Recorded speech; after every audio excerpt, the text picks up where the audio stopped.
Anda masih menyaksikan iNewsroom dan kita masih bergabung dengan Coach Fahri Husaini, mantan pelatih Timnas U17 dan U19. Coach Fahri masih bersama kami? Ya, masih.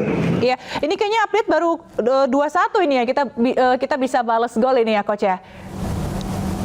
2-1. 2-0. Ini kayaknya informasi yang baru dapat ini 2-1. Terkini 2-1 ya? Iya. Nah ini kalau Coach melihat tadi ini sebenarnya permainan kita ini bertahan atau menyerang nih, Coach? Oh, enggak, tadi saya sampaikan bahwa ini untuk laga kali ini Bima melakukan pendekatan yang berbeda dengan dua laga sebelumnya ya. Kita berani keluar menyerang, kita berani menekan juga, kita berani melakukan pressing ya. Ya, oh ya 2-1 dari tendangan bebasnya. Iya. Ya, ini yang saya bilang tadi bahwa ya saya baru terima ini. Tendangan bebas yang bagus sekali ya yang dilakukan oleh pemain nomor 17 ini. Nah, artinya pertandingan ini kedua tim kalau mereka bisa memanfaatkan setiap momen set piece kita melakukan juga ini. Artinya melalui set piece yang bagus kita bisa mengecilkan ketinggalan ya 2-1. Mudah-mudahan situasi seperti ini bisa dimanfaatkan oleh Coach Bima nanti setelah beberapa saat kan akan tiba waktu istirahat. Di waktu istirahat yang 15 menit itu Bima bisa memberikan arahan-arahan apa-apa saja yang mereka harus lakukan supaya pertandingan di babak kedua nanti mereka bisa tampil lebih baik lagi. Menurut Coach, apa yang harus dilakukan oleh Coach Bima Sakti untuk pengaturan strategi nanti di saat break? Untuk kita bisa mengejar gitu ya? Ya pertama jangan mudah hilang bola di area sendiri karena beberapa kali Maroko bisa memanfaatkan dengan cukup cepat ketika mereka bisa merebut bola di area pertahanan kita ya di sepertiga defending area kita. Kemudian yang kedua belajar dari pengalaman 2 gol yang tercipta di babak pertama tadi ya yang pertama karena pelanggaran yang keras dilakukan itu mutlak penalti. Kemudian yang kedua karena hilang konsentrasi pada saat bola corner. Jadi 2 gol Maroko itu terjadi karena set piece bukan open play. Ini yang harus dilakukan oleh pemain-pemain timnas kita. Jangan mudah hilang bola dan jangan juga terlalu gampang. Kalau misalnya bola masih masih bisa dikeluarkan tanpa harus corner, ya di outkan saja gitu. Karena pemain-pemain Maroko ini punya postur lebih tinggi dari pemain kita. Kemudian kemampuan headingnya juga, kemampuan bola atasnya juga cukup baik ya. Oke. Coach, kita kan tadi berhasil akhirnya cetak 1 gol gitu ya. Tapi seberapa besar sih makna dari gol ini? Apakah bisa memberikan semangat bagi pemain-pemain kita? Ya pasti ini bisa menjadi modal untuk kembali meningkatkan kepercayaan diri mereka ya. Mereka bisa mencuri 1 gol dengan tim yang cukup tangguh juga dari Afrika. Kemudian golnya juga gol yang berkelas juga.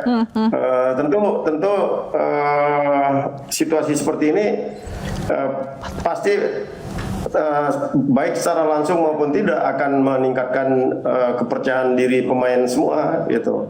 Nah, ini yang saya perlu sampaikan juga, kita ketinggalan 2-1. Nah, di babak kedua keinginan untuk mengejar ketertinggalan itu memang harus kita lakukan ya. Kita harus coba untuk menekan mereka, tapi tetap fokus, jangan sampai kehilangan konsentrasi juga pada saat kita harus bertahan gitu. Oke. Baik Coach, kalau ini kita lihat kan tim yang sekarang nih, tim junior ini kan bermain dengan pemain-pemain dunia begitu ya, dan juga udah menang 2 kali sebelumnya gitu kan. Menurut Coach bagaimana nanti masa depan dari Timnas U17 ini? Imbang 2 kali maksud saya. Jadi bagaimana nanti masa depan dari Timnas ini? Apakah akan direkrut klub-klub Eropa gitu misalnya, Coach? Ya saya yakin di setiap gelaran Piala Dunia kelompok umur itu U17 atau U20 pasti akan banyak pemandu-pemandu bakat untuk mencari pemain-pemain potensial ya. Saya nggak tahu seberapa banyak pemain kita yang masuk dalam radar dalam pantauan tim pemandu bakat itu. Tapi apapun itu harus difasilitasi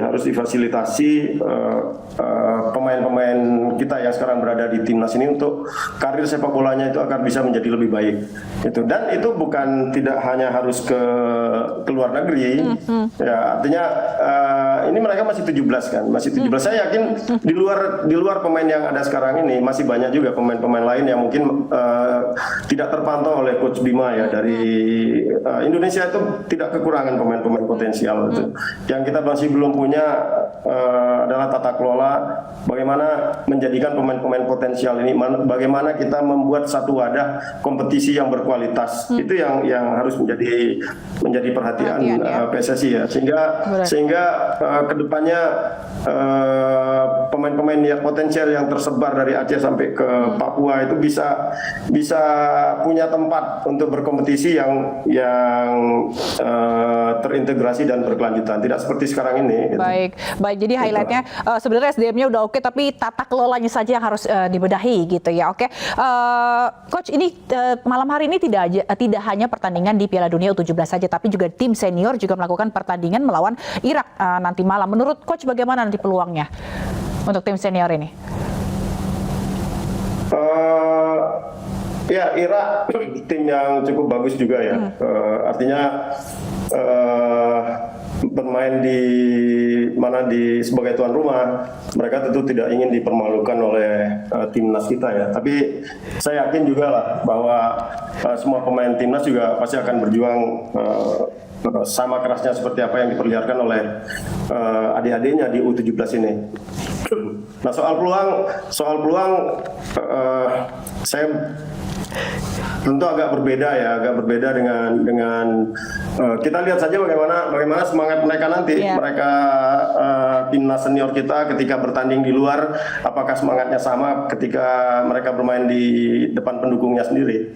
Baik, ini kita sambil membahas, Coach juga sambil menyaksikan pertandingan gitu ya, jadinya untuk memantau langsung perkembangan atau permainan dari timnas U17, dan tentunya kita berharap karena masih ada waktu, semoga kita bisa membalas gol lagi, dan harapannya tentu kita bisa menang lagi. Baik, terima kasih Coach Fahri Husaini, mantan pelatih timnas U17 dan U19 telah bergabung di iNewsroom. Salam sehat selalu dan sampai jumpa.